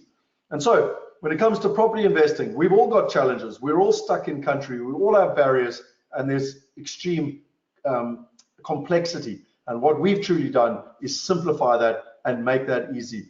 You know, we've allowed people now to get access to property investing. I've given you the stats, you know, of the 49% of the world's wealth that's invested in property, only 12.9% of the world's population, about 1 billion people, have access. Of that 1 billion people, less than 1% of people are retiring wealthy. And we believe that we can change that together. I invite you on a journey to change that together by helping the 99% invest like the top 1%. And that's why Hilda wrote this manifesto in 2015. Imagine a world where most or all people are literate, a world where education is par for the course, a world where women are treated as equal. Imagine a world where all people have access. Imagine a world where 6 billion people on the planet who currently live in poverty can get access to better investments. Imagine that world. Sorry, this is cut off a little bit. You can go to wealthmovement.com and read all about it. At the Wealth Movement, we're aiming to create that world. And that's why we believe that in our lifetime, it is time to see an Amazon of global real estate. Imagine like we all invest on Amazon. It's cut out the middleman. It's cut the costs. It's dramatically increased the trust, the transparency, and the accessibility. Why is it not possible to do that when it comes to property? Why could we not cut out the middlemen, cut the costs, and dramatically increase the trust, the transparency, and the accessibility? And this is what we're aiming for. This is our vision, to create the Amazon of global real estate. To give you one last thought to think about, back in the 1965, the average stock fund was held for 6 years. Now it is held for just 22 seconds. And the reason that that happened was a company called E-Trade came along in the early 80s and literally helped people invest online. It democratized it. It removed the barriers to global investing. Any of you can go online right now and you can invest in your local market, or you can invest globally in stock markets. And you know, there's companies out there like Robinhood that are billion-dollar companies now helping millennials only invest in the stock market. And what's interesting is that E-Trade, you know, has about a $4 billion revenue, and equally is a multi-billion-dollar company.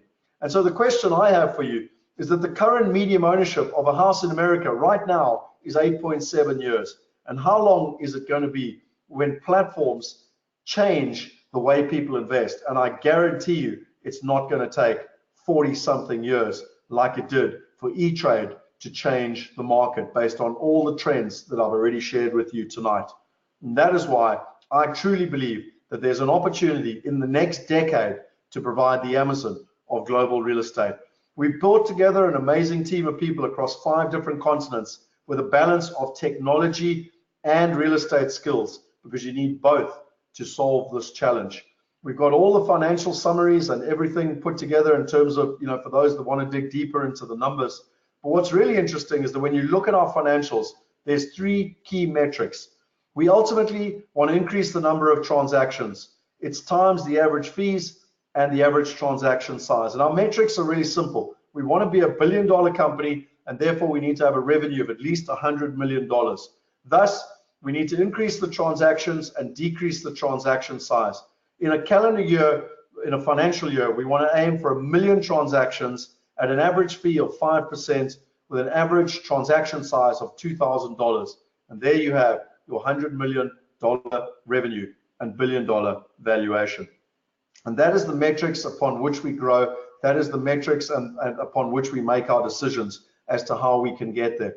Then people say to me, how liquid is it and how can I get my money out? And ultimately, there's 4 different strategies that we have. The first is a liquidity that we actually built into the shareholders agreement. We have not exercised one of these yet. We copied Uber, Airbnb, SpaceX, Tesla, because what happened with Facebook is they had a secondary market. When they did an IPO, the IPO was a shit show. And so they decided to control it. So we've got a controlled way of doing it within the shareholders agreement. We do want to do a liquidity event as soon as we can in terms of that process. The second, third, and fourth are far more exciting for us. It's a strategic sale to a social media platform, to a bank or investment firm, or to a REIT or real estate company. I already told you, they want access to customers, they want sticky customers, they want wallet solutions, and they want annuity income. And we will provide them with all four across a global platform. The third is the one that Ken Williams and I have been looking at the most, which is dual listing on the London Stock Exchange and the Hong Kong Exchange. And copying Alibaba, where you've got a foot in the east and a foot in the west. Although they did it in New York, we want to do it in London. And then, who knows, in 5 to 7 years' time, possibly there's the ability to tokenize the business. Now, what does this mean for you, and what's in it for you? Something we started back in 2014, we copied from Salesforce. Back in 1999, Salesforce actually started their process. They went out to the venture capitalists and they said, hey, please can I invest in, please come invest in our company. And the venture capitalists said, it's never going to happen. They're never going to put cloud in the people are never going to put things in the cloud. So they went to their customers and they said, hey, customers, you believe in the company. Why don't you invest in the company? And today it's a $40, $50 billion company. It's the 14th biggest technology company in the world. And we literally copied that. So in 2014, we launched our Wealth Partners, where literally I always say to people, there's 3 reasons why someone joins to be a wealth partner. The first is they want to be profitable. They want to make a profit. They've heard the stories of $10,000 invested in Amazon is now worth $12 million. I'm not saying we're going to get the same results, but that's what happens when technology disrupts an industry. Secondly, they want to be part of a global like-minded community. All the different 6 facets here where people have grown and learned. And we had this amazing wealth weekend now where literally some of the feedback was that it was life-changing. And we've got members now in 43 countries. It truly is a global community that can learn and grow together. And the third is they want to have a purposeful impact on the planet. And I always say to people, this is not a get-rich-quick scheme.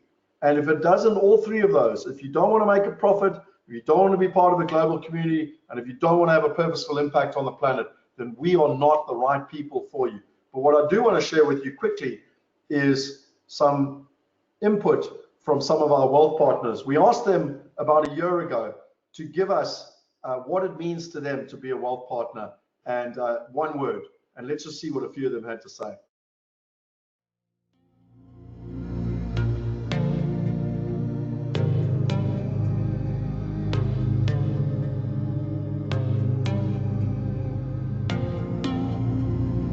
Inspired. Freedom. Abundance. Credibility.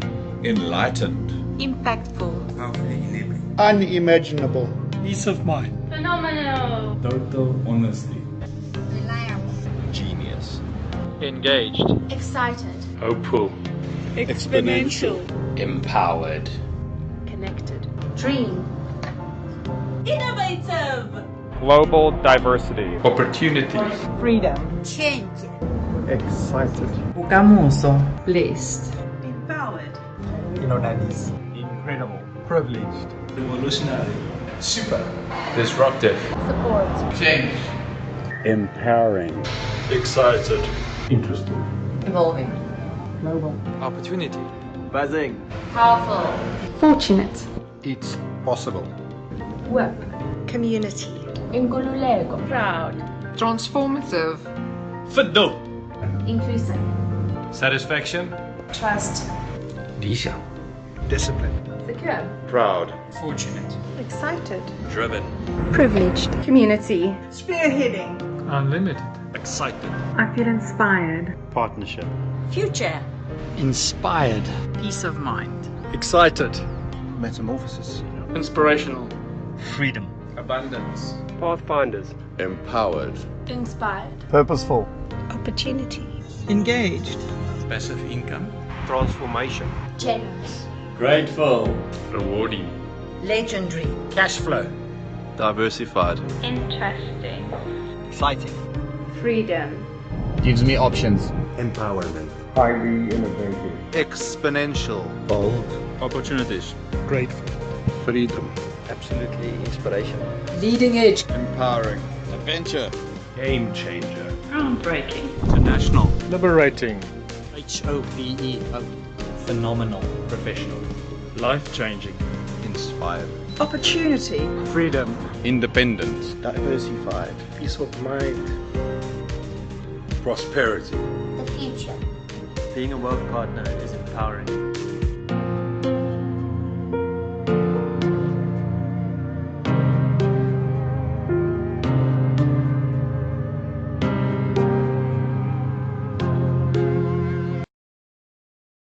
think you get the idea. And people asking who are the current shareholders, and I think you just saw a whole bunch of them in terms of that process. So, you know, I gave you an opportunity earlier. I spoke about, you know, where people got involved in Facebook, Amazon only after the IPO. Most of us would have liked to have gotten involved in Uber, Airbnb. And the reason we created our wealth partners, we call them wealth partners, it's the shareholders who are involved in the company. The reason we created them was so that people could be part of this growth curve. We did the Seeders campaign, as I said to you, we launched it about a year ago. It actually closed in February. If you want to go and check it out, they are a regulated company. You can go to seeders.com/WealthMigrate. You can go and read all about it. You can read about the valuations. We had to have independent valuations and everything done with regards to the modeling and everything else. And like I said to you, we had 863 investors from 43 countries, which I think stands testament to not only the business idea, but the valuation and everything else. But where there opportunity that actually lies for you is that within that 2.5 million, we actually had people that had committed to an investment called Kensington.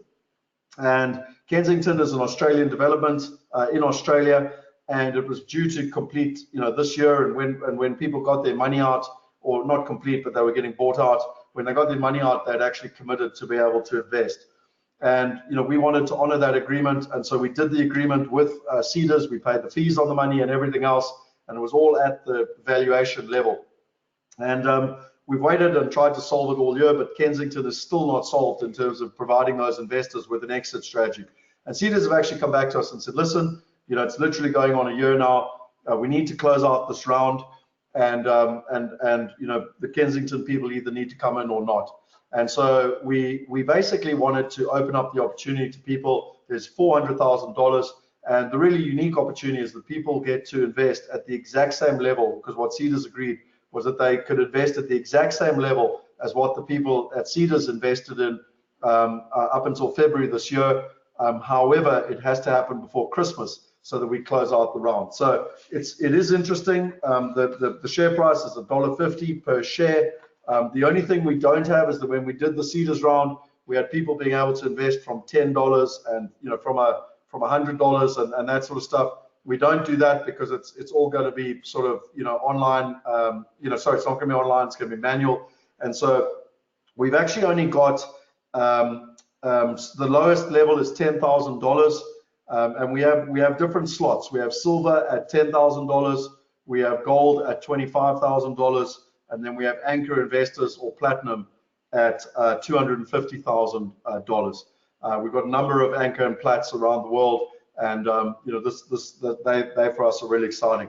In terms of this opportunity, there are literally only 5 slots at $10,000.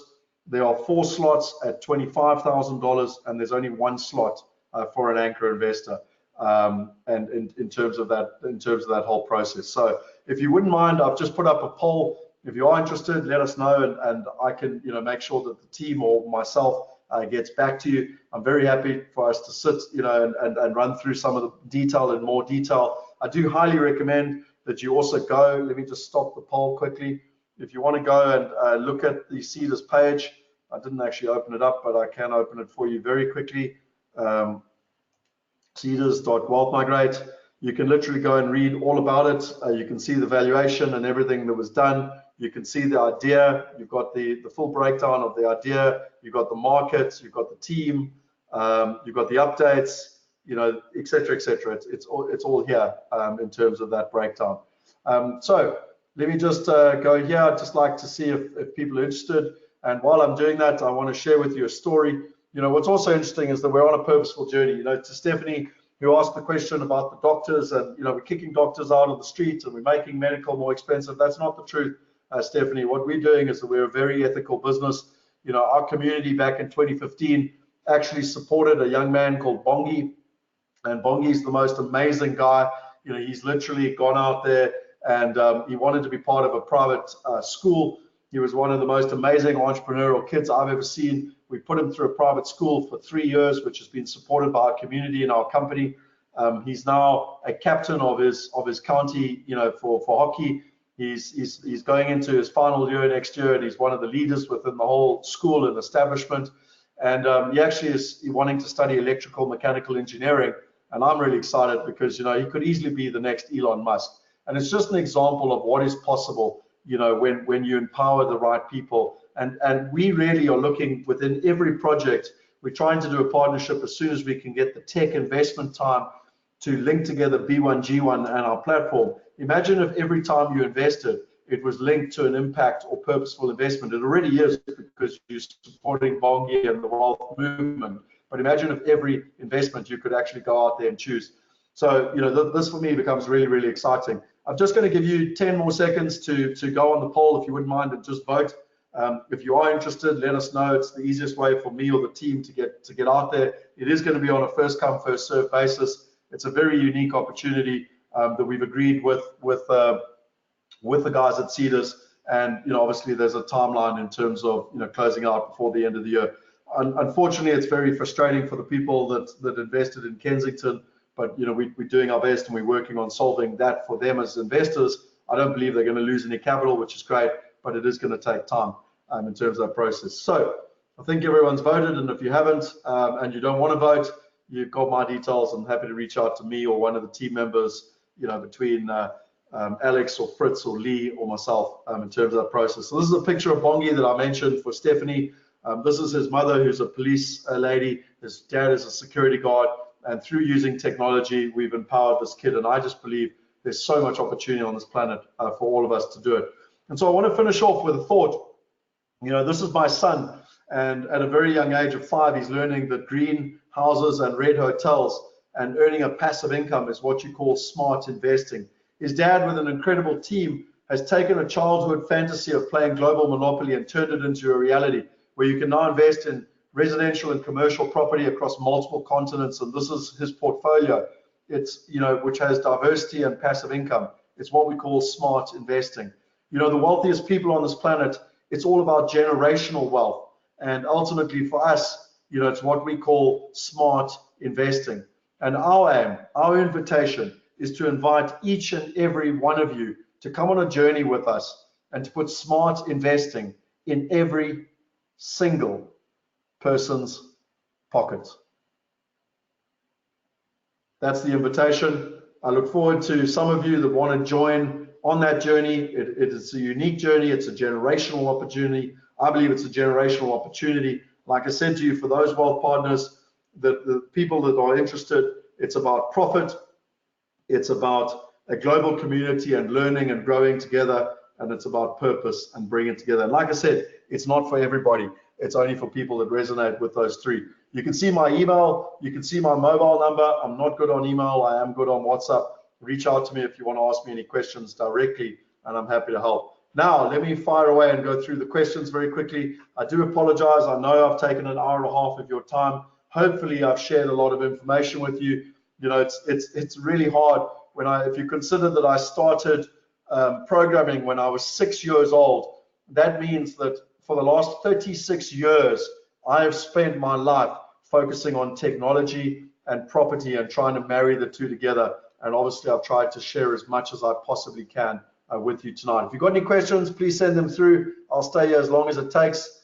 I just want to see. So I want to read Stephanie's question because I think it's important.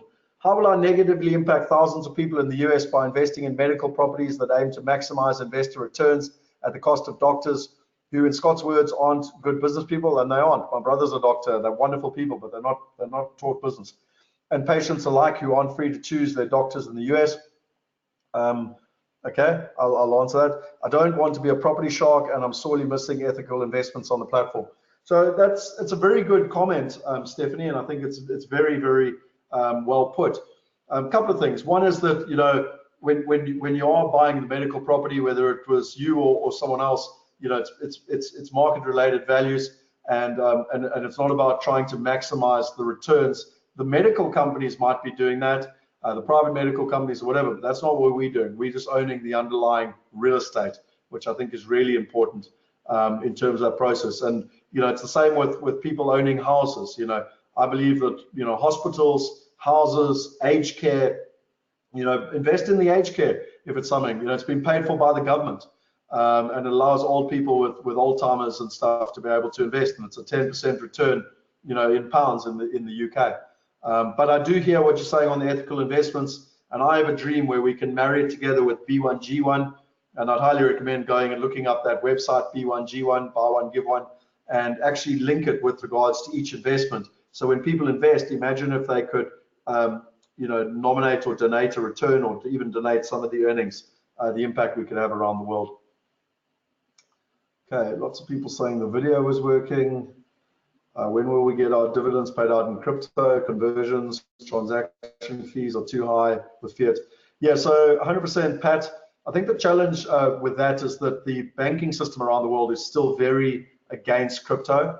And currently our digital wallet solution, as an example, we're not allowed to touch crypto, and we really need a digital wallet solution. So it's going to take time for regulatory and banks to change in terms of where it is. Graham has said ESG investing, environmental, social, and governance. So I think that is lovely, Graham, and I think where the world is going. Mark, I already do not have a US account, not by choice. Now I have a huge issue trying to cash an insurance tech, total nightmare, ancient US banking. Yeah, Mark, I mean, I had to fly to America in September and open a bank account so that I could cash my IRS check, and it was a decent amount of money. It was like $10,000. And I couldn't cash it for nearly a year, and literally until I flew to America. And by the way, I had to fly twice. I was there in February, and I didn't have all the right documents, and so they couldn't open it. So I had to fly back in September to do it. It was an absolute joke. How is it with liquidity? Will you have your own or third-party secondary exchange? So Merrick, I think I've answered that. In terms of it, we are talking right now. We use a system. Right, Lee, if you could help me out, just CoreConnex. Where they've actually got an entire third-party application where we could open up third-party trading. We're not at that stage at the moment. Like I told you, what I learned from Elon Musk, funny enough, reading his book, it's really important, and I then went and read about Airbnb and Uber, etc. It's really important to control the market and not to have volatility when you're in the growth phase of a business. MC said, I don't have a comment, but this is amazing. No problem. MC, I'm glad you enjoyed it. Gavin, when does Migrate expect to be listed? It's a hard one, Gavin. If you look at the projections, it's within the next 5 to 7 years. If you'd asked me in 2014, I would have said by 2020. We really want to have a globally impactful, impact on the planet, and we need to hit those metrics of 1 million transactions per year, the 5% and the 2,000, like I said. And like WeWork and others have learned, sometimes it's not good to rush that either, which is why we want to have the liquidity events like Elon Musk did with Tesla and SolarX and not X Prize, what's his rocket ship called? You know what I mean, so that you're not forced to list. Hans says, Migrate growth strategy, if I understand correctly, you want to renounce expensive global marketing, but achieve qualitative growth through education, build a strong community, likewise through business to business. Yes, Hans, you've got it perfect, and that's why I shared with you the work we've done with Neil Milan, and a guy like Shane has added so much value. We've spent a huge amount of time between Lee and Richard, and obviously with Aubrey, with his global experience. It's just phenomenal with him joining. That was a real coup for us to get a guy like that on board. Marek says, Cardone says that you can't be liquid when investing in real estate. The more liquid you are in real estate investments, the less you earn. I agree with them. Currently at the moment, all you can do is invest in the stock market, which is highly liquid, in public REITs, real estate investment trusts, and they've got a higher than 70% correlation to the stock market. So unfortunately, you can't have both. Who are the current shareholders? Owen asked. Like I said to you, Owen, there's 863 shareholders now in 43 countries, and you saw a fair proportion of them when we were watching the video. How do I become a shareholder? That's exactly what I just shared. So to become a shareholder, or what we call a wealth partner, there are currently 5 slots for $10,000. There are 4 slots for $25,000, and there's 1 slot for $250,000, which is our highest level. It's what we call our, sorry, I've forgotten the name now, anchor investor, and it's also our A-class shares, which are the top shares. Does Migrate have an app? No, not at the moment. It's mobile responsive.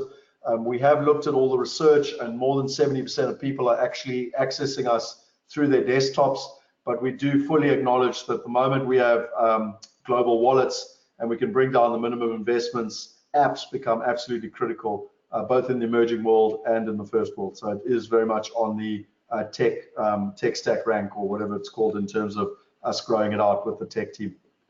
Heidi says, did not have the amounts and will not be able to invest. Okay, that's fine, Heidi, fully acknowledge. Unfortunately, we're not able to do it offline. So it's at the Wealth Migrate level, but only offline. Sorry, I missed how Seeders is related. When we did the Seeders launch, we did it with a partnership with Seeders last year, and they've got an online platform where they allowed people to invest from £10. They obviously are now a shareholder, and so we need to, anything we do, they're an institutional shareholder, we have to agree everything with them. Are you as an investor buying shares in Wealth Migrate? So, yes, you're investing directly in Wealth Migrate, and it's got nothing to do with Seeders. You're investing directly offline in Wealth Migrate at the exact same rate as when we did the Seeders thing a year ago. Okay, this question, when do you believe financial institutions will get to a point where they accept investments such as yours as security for investing? I have no idea, and I apologize for that, but it takes time for the old guard to change. And it's sort of, I would ask you the question, when do you think taxis are going to accept the likes of Uber? And it started to happen. I mean, if you go to London, they've got an app for the black taxis. But yeah, integration, it might be more than a decade away. Andrew said, looking at the quarterly paid dividends and once a month 10,000 opportunity, do you recommend starting with a 12,000 investment with an 8% cash on cash that would pay a dividend of 1,000, which can be reinvested? Yeah, so Andrew, I think it's a great question. I want to be very clear here, and I'm glad you asked it. At the end of the day, if you're wanting to invest in the company, it's a growth opportunity. It has more risk. It's an investment it's a private equity investment in a company, and companies can go to naught. Companies do go bankrupt. I'm not saying we will. I'm not saying we've got any intention, but it is a possibility. When you look at property, you're investing in property. It's much lower risk. It is going to earn an investment return, and it's going to get capital growth. But it's primarily an income investment. And for me, they're very different investments from a risk perspective and an opportunity perspective, and they're fundamentally different to understand. And becoming a wealth partner, becoming a shareholder is something that is only, I think should only be available to people that understand what they're getting involved in, and that they're investing in a company, and that has risk, but it also has commensurate upside, that you'll get a lot more than investing in a property if the platform lives up to the vision and where it wants to go. Obviously, I can't give you advice. It's really down to you and what is better suited for you. Pat said, can you please tell me more about the wallets which will be implemented in the future? So Pat, they're a global wallet system. They are out of France, so they are protected by European law. They're actually backed by Barclays Bank. They're the biggest in Europe, which is really exciting for us. They're multi-currency. So at the moment, I don't believe they've got a blockchain-based wallet system. It's a traditional banking online digital wallet system backed up by traditional banks. We needed to, and I know we all agree that the world's going fiat and blockchain and everything, but we needed to have the traditional banking work. What's really interesting about our tech stack is that we built it that we can integrate multiple wallets. We are talking to one out of Hong Kong as well, which is really exciting for us, because ultimately people might be able to have different wallets and different solutions, but still integrated through the platform and be able to manage it in one place, which I believe is truly exciting. So I think I've got to the end of all the questions. I've put up my last poll, and if anyone else has any questions, please let me know. For me, it's what do you want to do next? And if this is interesting to you, you've got my details there, you've got my email. Lee, is there anything that I've forgotten? I know I've probably blown people away. I've either bored them to death or blown them away, and I know that it's always like drinking from a fire hose when I do these sessions, because I get so passionate in the space. But is there anything I've forgotten? No, I think you're right. There was a lot of information that you gave out tonight, but you covered it comprehensively. Thank you very much, Scott. And Lee, if people are watching the recording, we'll just put the links for the video down below, and we'll also figure out a way for people to contact us. Obviously tonight they can fill in the survey, but if they're watching the recording, there's going to have to be a way, to contact us. I don't know if you just want to say what your email is as well, Lee. I mean, they've got my details here, but if they want your details. Yeah, sure. So they're welcome to reach out to me. My email address is leerush, that's LEERUSH @wealthmigrate.com. I am based in Saudi, but you're welcome to reach out to me over WhatsApp, and I can give you a call back, or we can chat over WhatsApp or Zoom. So my contact number is +966 53053 5949. Cool. And like I said, I'm much better on WhatsApp. So if you want to contact me, get hold of me on WhatsApp. If you do email me, my email's there, but please copy Lee in as well, because there's a good chance I might not see it, and we don't want to miss out for people. Okay, 10 seconds for people to finish the last poll. 10, 9, 8, 7, 6, 5, 4, 3, 2, 1. Are you going to be like the third shareholder of Apple and miss out on filling in the poll, or are you going to fill in the poll? Bit of fun for me. It's late at night and I like to have fun. Right, so let me close up that poll. Let me see if anyone else has any other questions. So Heidi's saying, can they close quicker? Heidi, I wish they could, but I have to wait for people to fill them in. So I wish people filled in the polls quicker, so that anyway, you can see the screen there in terms of where we're at. So if there are no more questions, I would love to know what people think. Was this valuable? Should we do this again? Do you want me to go into more detail in different areas? I'd love to know your feedback and your thoughts. You know, it's always an interesting one for me. As I said to you, it's a passionate space of mine. I like to share these, but you know, as a fintech company, as a prop tech company, you know, we've also got to be careful that we stick to our core business, which is ultimately helping the 99% invest in property. But we are really excited about what we've agreed with Cedars and allowing more people to participate. Obviously, once this is done, it'll then be closed out.